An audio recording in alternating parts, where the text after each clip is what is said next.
What's up, stakeholders? I'm Fix It Up Jack.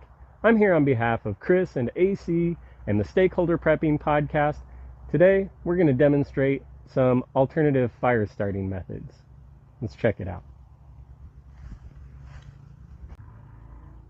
Our primary goal today is to see if we can start a fire using the sun and a tin can. I've chosen several different sizes of can here so we can see which ones are the most effective. So we have everything from the small diameter Red Bull can, a few tall boys, all the way up to the widest Foster's can. So we're going to polish these up, see if we're able to use the sun to start a fire.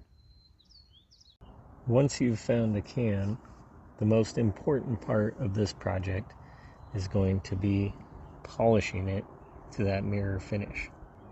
It needs to be exceptionally reflective in order to capture all of the sunlight. In a real survival situation, you may have to get creative on what you use to polish the can. Toothpaste, charcoal or chocolate, steel wool, polishing compounds, jewelry polish, chrome polish, then start with some quad dot.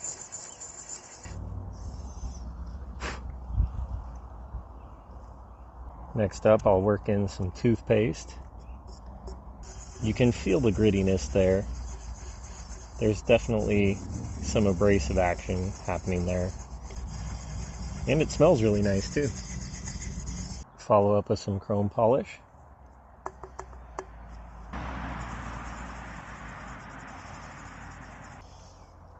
And finally, we'll follow all that up with some jewelry polish. Now this is one of the areas where you really have to spend your time. This is one of those practice your prep moments. If you don't have a lot of experience with polishing things to a mirror finish, then you may want to give this one a shot. For reference, here's a good look at this Foster's can where I put in probably the most effort.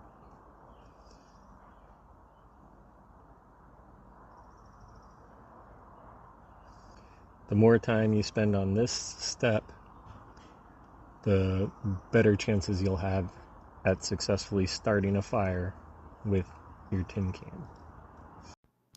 My theory had been that the focal distance of the Red Bull would be more ideal for starting a fire. But as you'll see in this clip, the Foster's can, which has far more surface area to pick up sunlight, actually produced a hotter focal point.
All right, well, I think that wraps it up for this experiment. I think the key takeaways here are, number one, patience. It's going to take a lot of patience to get that mirror finish on the can. Very important getting the fire started. A second key takeaway, you're going to have to show patience in gathering your tinder. The tinder selection turned out to be incredibly important here, as you're working with so little heat from the sun that you need that tinder that's just ready to take off. And I think finally, and perhaps most importantly, my biggest takeaway from this, and I know Chris and AC have really drove this point home, but I think it's super important, can't be stressed enough, you have to practice your preps. Finally, I'd like to give a big shout out to Chris and AC. Thanks for asking me to do this video. It was a ton of fun. It was a huge learning experience. I put a lot of work into it, and it was hugely rewarding. So thank you guys for the podcast. Keep the great content coming. Proud to be able to work with you guys and provide you this content. And so best wishes with the podcast. And thank you to all the listeners and viewers out there. Remember, you are your own stakeholder.